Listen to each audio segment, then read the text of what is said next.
Magandang buhay mga bata! Tara, samahan ninyo akong matuto kasama si Teacher Aika, your online teacher. Please don't forget to subscribe, like, share, and hit the notification bell for more videos. Thank you! Matatag Curriculum, GMRC, Grade 4. Quarter 4, Aralin 7. Ang ating paksa ngayong araw ay tungkol sa mga gawain ng katapatan sa pamayanan bilang indikasyon ng pananampalataya. Muli, ako si Teacher Aika, ang inyong online teacher. Simulan na natin. Mga kasanayan. Una, naisasabuhay ang pagiging matapat sa pamamagitan ng pagbabalik ng mga bagay na hindi kanya, pagiging totoo sa salita at gawa. Pangalawa, natutukoy ang mga gawain ng katapatan na umiiral sa pamayanan. Pangatlo, naipaliliwanag na ang mga gawain ng katapatan sa pamayanan bilang indikasyon ng pananampalataya ay patunay ng pagsasabuhay ng mga aral ng kinabibilangang relihiyon o paniniwala. Mga nilalaman, mga gawain ng katapatan sa pamayanan bilang indikasyon ng pananampalataya. Una, ang birtud ng katapatan bilang tanda ng pananampalataya. Pangalawa, pagpapatibay ng katapatan sa salita at gawa. Unang araw, maikling balik-aral. Huhulaan ng klase ang sagot sa bugtong at pag-uusapan ang mga salitang may ugnay sa nakaraang leksyon. Basahin natin. Sa ating ekolohiya, sila ay napakahalaga. Makikita sa kapaligiran, sa gubat, dagat o sapa.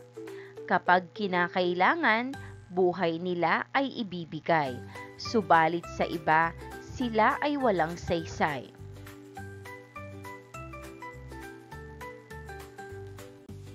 Basahin nating muli. Sa ating ekolohiya, sila ay napakahalaga. Makikita sa kapaligiran, sa gubat, dagat o sapa. Kapag kinakailangan, buhay nila ay ibibigay. Subalit sa iba, sila ay walang saysay. Ang sagot? Mga hayop. Paglinang sa kahalagahan sa pagkatuto sa aralin. Magkaroon ng isang pag-aaral. Bigyan ng papel ang mga mag-aaral kung saan isusulat na walang pangalan kung ano ang gagawin ng bawat isa. Ganito ang sitwasyon. Nangangailangan kayo ng pera dahil maliit lang ang sweldo ng tatay mo. Nakikita mong nahihirapan sa trabaho ang iyong ina. Nakakita ka ng isang bag. Mabigat ito. Nang iyong tingnan ay puno ito ng pera. Ano ang gagawin mo? Dadalhin mo ba ito sa kinauukulan para maisauli sa may-ari o hindi? Isulat ang salitang isasauli kung isasauli mo ito at isulat ang salitang hindi kung hindi mo isasauli sa iyong papel. Walang makakaalam ng sagot mo. Itatala sa pisara ang sagot ng buong klase. Paghawan ng bokabularyo sa nilalaman ng aralin. Si Rowena Panique ng Bantayan, Cebu ay isang ordinaryong kawani ng munisipyo. Kapos sa pera ang kanyang pamilya. Isang araw noong 2021, siya ay nakakita ng isang sobre na naglalaman ng 1,000,000 piso. Walang pakundangang ipinaalam niya ito sa kanyang opisina at mga kasamahan sa trabaho para maisauli sa may-ari. Sa bahaging ito, ang mga mag-aaral ay mag-iisip at magbabahagi ng mga karanasan o kwento mula sa kanilang buhay o karanasan na nagpapakita ng katapatan at kahalagahan ng katapatan sa individual o sa pamayanan. Ikalawang araw, kaugnay na paksa bilang isa. Ang birtud ng katapatan bilang tanda ng pananampalataya. Pagsasalaysay. Napag-alaman na ang birtud ng katapatan ang pinakamahalagang birtud sa halos lahat ng mga relihiyon at paniniwala. Ito lang ang birtud na kinikilalang pinakamahalaga sa mga Kristiyano, Hindu, Muslim, Hudyo, Sikh at kahit ng mga walang relihiyon. Ito ay mula kay Ashworth, 2023. Sa makatuwid, ang katapatan ay isang importanteng tanda ng pananampalataya. Ang pananampalataya o paniniwala naman ang pinanggagalingan ng mga turo ng mga birtud at mga pagpapahalaga. Ang katapatan ay hindi lang pagsasabi ng totoo. Ito rin ay ang nagpapakita ng mabuting pag-uugali at integridad ng isang tao.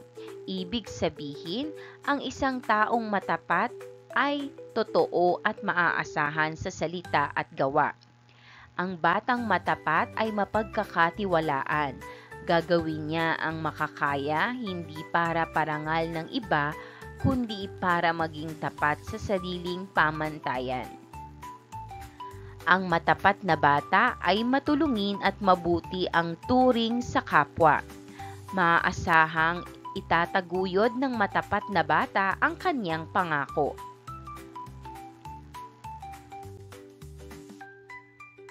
Ang paniniwala ng matapat na bata ay nakikita sa gawa. Dahil matapat, maganda ang relasyon niya sa iba. Sinisikap niyang maging totoo sa lahat ng bagay. Kaya maiiwasan ang di pagkakaunawaan. Sumusunod siya sa mga alituntunin ng paaralan at pamantayan. Siya ay responsable sa kanyang gawaing pangpamayanan. Dahil malinis at maganda ang adhikain, mabuti siya, tagasunod man o leader.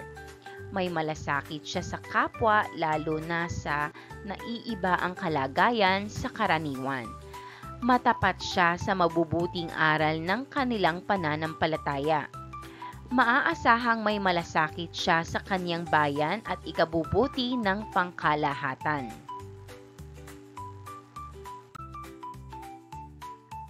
Ang birtud na ito ay naghihikayat sa isang bata na maging matapat sa pag-iisip, damdamin at gawa.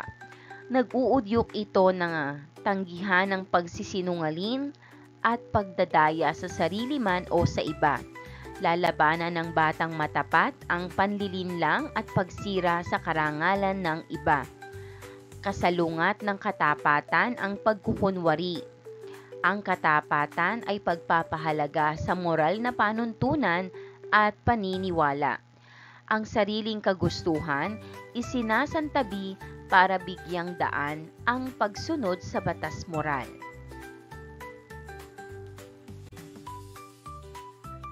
Dahil sa mga katangiang ito, ang batang matapat ay umuunlad sa moral na pagkatao at naihahanda ang sarili sa matagumpay na katungkulan at pagharap sa mga hamon ng buhay. Pinatnubayang pagsasanay. Tukuyin kung matapat o di matapat ang mga katangian at gawa sa mga sanaysay. Number 1. Ang isip, salita at gawa ay dalisay at walang pagkukunwari. Ang sagot, matapat. Number 2. Gutom si Noli pero inayawan niya ang pagkain at sinabing busog pa siya dahil nahihiya siya. Ang sagot, di matapat. Number 3. Para wala ng tanong, sumang-ayon na lang siya kahit ayaw niya. Ang sagot, D. Matapat. Number 4.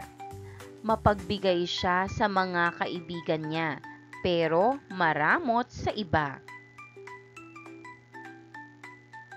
Ang sagot, D. Matapat. Number 5.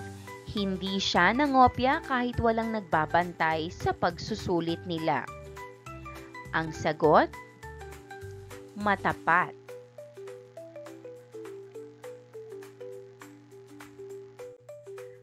Number 6. Hindi niya inalala ang kanyang pangako. Ang sagot, di matapat. Number 7. Inamin ni Lucy na nasaktan siya nang hindi napabilang sa mga pinangaralang mag-aaral. Ang sagot, matapat. Number 8. Sobra ng 500 ang sukli pero isinauli ni Juan dahil hindi matanggap ng kanyang konsensya ang angkinin ito. Ang sagot, matapat. Number 9. Wala namang nakakakita kaya itinapon ko lang sa daan ang basura. Ang sagot, di matapat. At number 10, baka akalain ng iba na mayabang siya kaya kahit kaya at gusto, hindi niya o hindi siya tumakbong pangulo ng klase. Ang sagot, di matapat.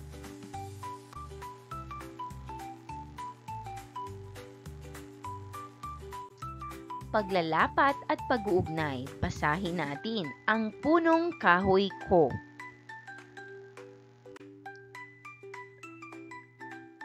Ipagpalagay na ikaw ay isang kahoy. Iguhit ang iyong puno sa kahon. Ipakita o isulat sa mga ugat ng iyong puno ang mga turo ng iyong paniniwala o pananampalataya na mahalaga sa iyo. Isulat ang pinakamahalagang birtud sa karamihang pananampalataya sa punong sanga o trunk. Iguhit at sulatan ng mga tanda ng birtud na katapatan na gusto mong makita sa iyong sarili sa mga sanga, bunga at dahon ng iyong puno.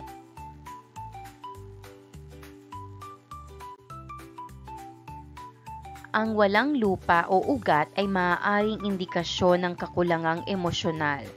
Ang mayabong at simetrikal na anyo ng puno ay nagpapakita ng integrasyon sa pisikal at labas ng kapaligiran. Ang mga sanga, bunga at dahon ay posibleng kumakatawan ng antas psikolohikal. Ito ay mula kay Sabater, Valeria 2022.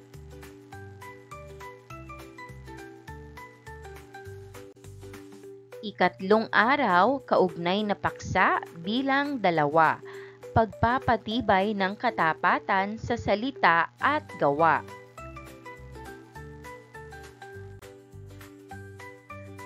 Ang salitang katapatan ay nanggagaling sa salitang tapat.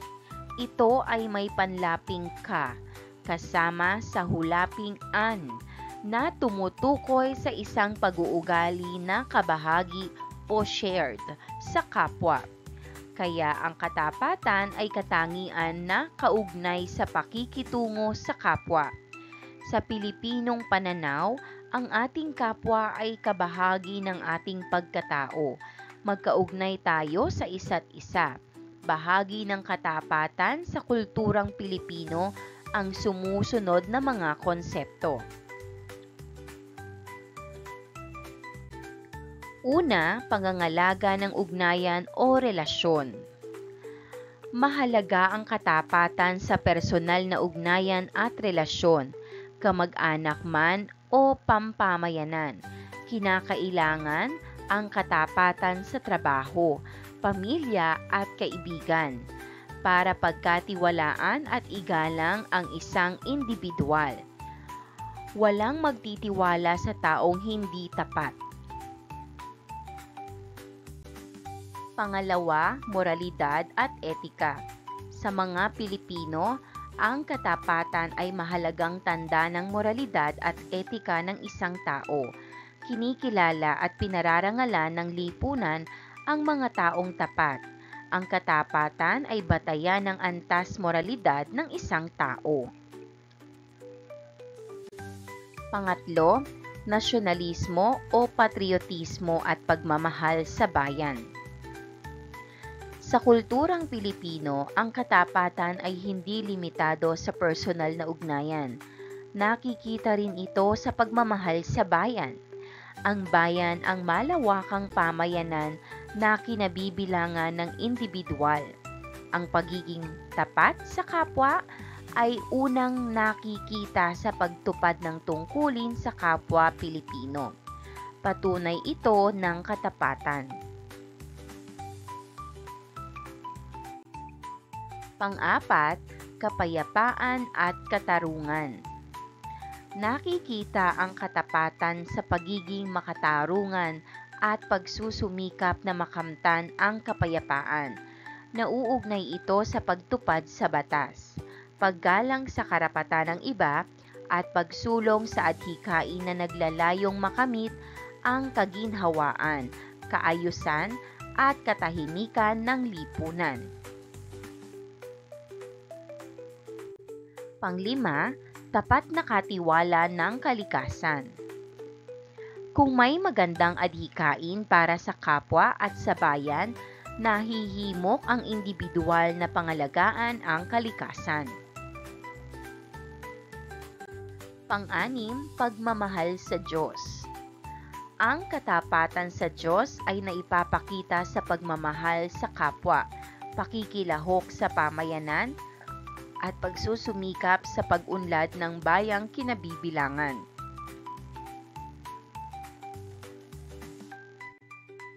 Pinatnubayang pagsasanay, magkakaugnay na birtud at katangian. Punan ang mga kulang na letra para mabuo ang mga magkakaugnay sa birtud at katangian. Buuin mula sa letrang pinuno. Batay sa mga letrang ito, buuin ang mga pangunahing birtud na nag-uugnay at nagtataguyod ng mga konsepto at katangiang ito. Narito ang 10 salita na inyong bubuuin.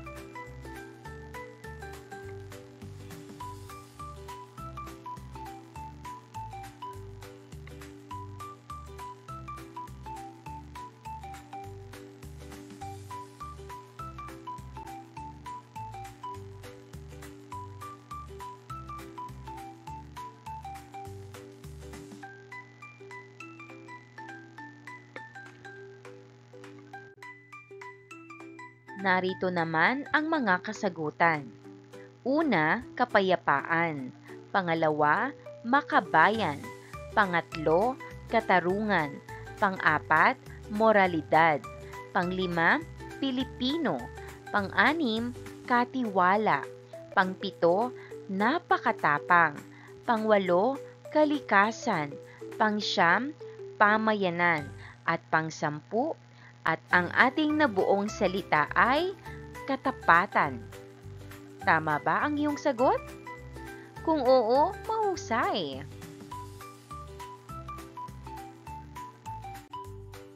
Ika-4 na araw, paglalapat at pag-uugnay.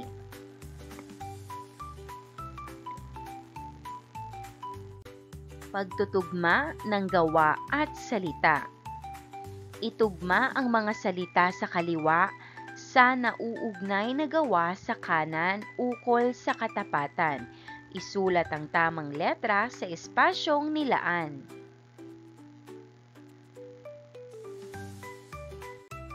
Narito ang inyong sasagutan. Mga salita, moralidad, makatarungan, kapayapaan, makakalikasan, pakikipagkapwa, makabayan, katiwala, pamayanan, pagkapinuno at pananampalataya.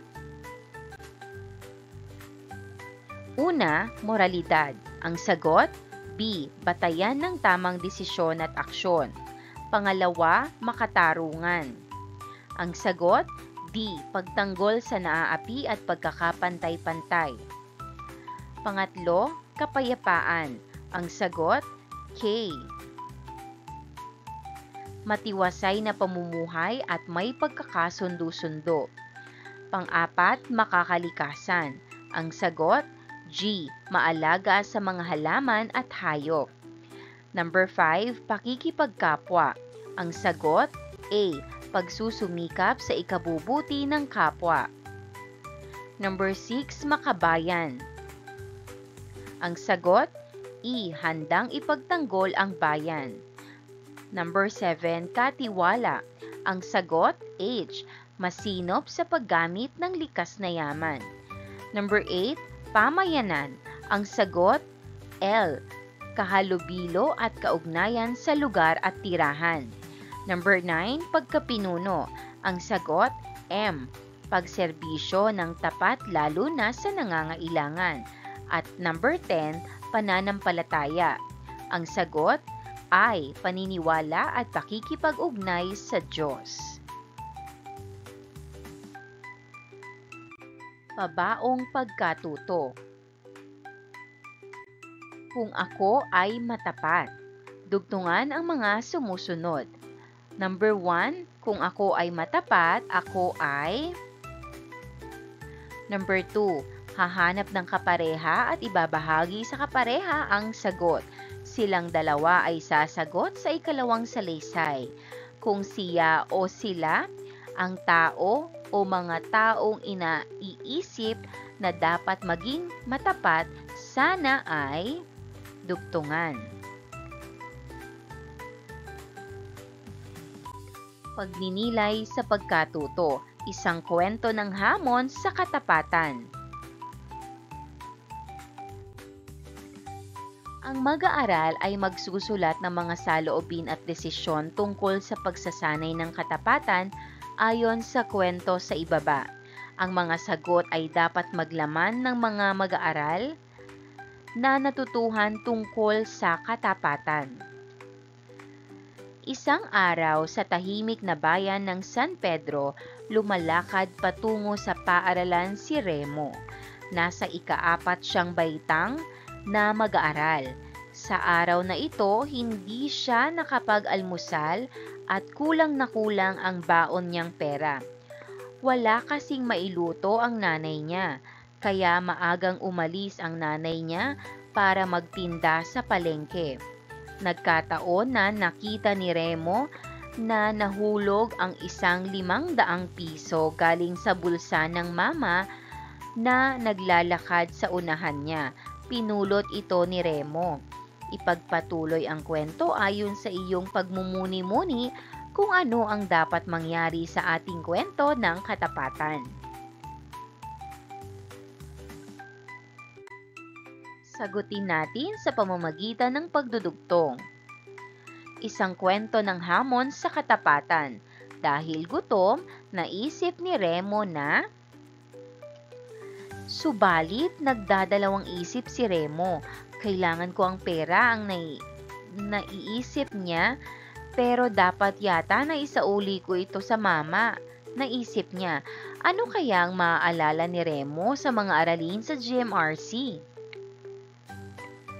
Ano kaya ang maiisip mo kung ikaw si Remo? Kung isasauli ko ang pera ay... Kung hindi ko naman ito isasauli ay... At panghuli, tapusin ang kwento sa pagsasalaysay kung ano ang gagawin mo kung ikaw si Remo. Kaya ang ginawa ni Remo ay... Pagsusulit. Ang batang matapat. Sagutan ang mga sumusunod na patlang sa pamamagitan ng pagkumpleto ng mga letra upang makabuo ng salita.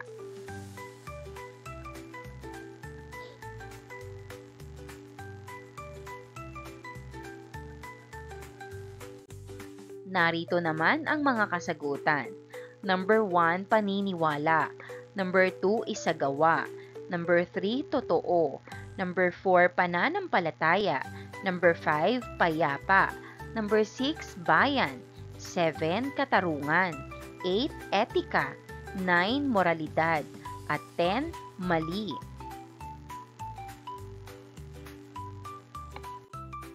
Maraming salamat sa panonood. Huwag kalimutang i-like at mag-subscribe para sa higit pang educational content. I-click ang bell icon para ma-update ka sa ating mga bagong video. Salamat!